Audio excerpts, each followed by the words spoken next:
Everyone, welcome to the show. So, pretty big news, somewhat anticipated though.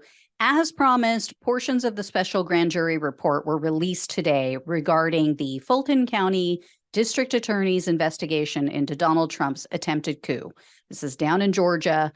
The biggest takeaway from the three sections that were released is that the grand jury members recommended that the district attorney indict some of the targets of the investigation. I mentioned to you guys it was almost a sure thing, but now we know definitely that's what they recommended. One unredacted portion of the report states, quote, a majority of the grand jury believes that perjury may have been committed by one or more witnesses testifying before it. The grand jury recommends that the district attorney seek appropriate indictments for such crimes where the evidence is compelling. Now, even though I'm only telling you about that part, it's very clear from the limited information that was released that the grand jury's indictment recommendations weren't limited to just perjury. There are other crimes that they're recommending that people be indicted for. And I should mention for viewers that are in other countries or maybe just aren't familiar with it, but special grand juries and traditional regular grand juries, they're not like a jury in a trial.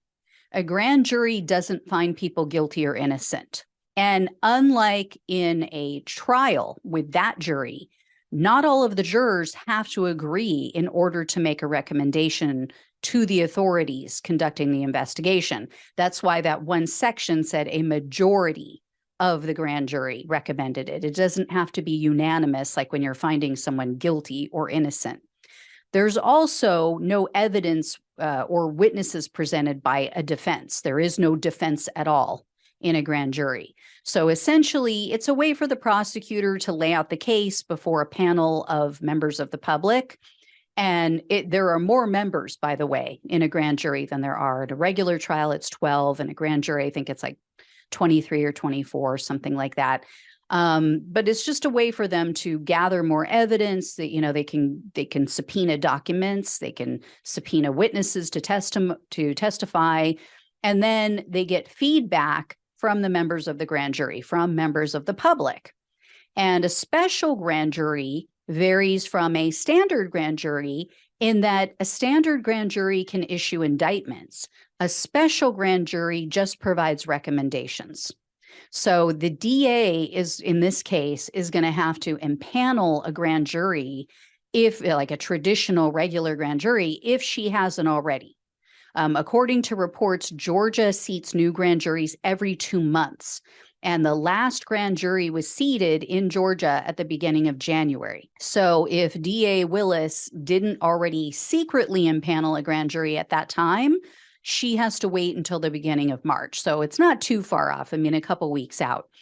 And legal analysts believe that she is planning to bring a RICO case because she's brought on an attorney named John Floyd, and he specializes in RICO cases. So for those who may not be familiar with that term, RICO stands for Racketeer Influenced and Corrupt Organizations. It's a federal law. It's not mostly, but it's been used quite a bit against like gangs and the mafia, like the Bonanno crime family. I'm just going to throw that giant elephant out in the room because I know a lot of you are thinking it. Anyway, if someone's found guilty in a RICO case, they could face up to 20 years in prison. So it's very serious. And it's no longer a question of if there will be indictments. The question now is when and who, because there will be indictments in the near future. Now, that doesn't mean just because they're indicted, it doesn't mean that they are automatically guilty or they're definitely going to be convicted at trial. But, to quote one of Trump's allies, they're going to go through some things. And my guess is Trump and Giuliani, they're going to be on the chopping block. And I also believe that the fake electors might be indicted. Possibly also, well, definitely, I think the people who broke into the voting machines, I don't know what kind of charges, but I think they're going to get hit with some charges for sure. And then possibly Lindsey Graham and Sidney Powell, because remember, Graham urged the Secretary of State to throw out legal ballots. And then Sidney Powell allegedly paid other people to physically break into voting machines in Georgia and other states. But, this is just about Georgia. I'd also love to see some people indicted for threatening and trying to intimidate Ruby Freeman and Shay Moss. Those were the Georgia poll workers who were targeted by Trump and his minions. I don't know, though, if what they did is a chargeable offense, so we'll see. I'm just excited to see some justice after what all we've lived through over the past 7 years with Trump and his co-conspirators. So whatever it is, whoever it is, I'm going to be excited, but Trump better be a part of it or I'll be pissed. So anyway, guys, I'll let you know when I hear more. Thank you so much for watching and listening. Please like this video, share it with others. Please subscribe to the channel. It really, really helps. And also, if you can contribute, it really means the world to me, helps to keep the show going. Thanks again. Take care, and I'll talk with you soon.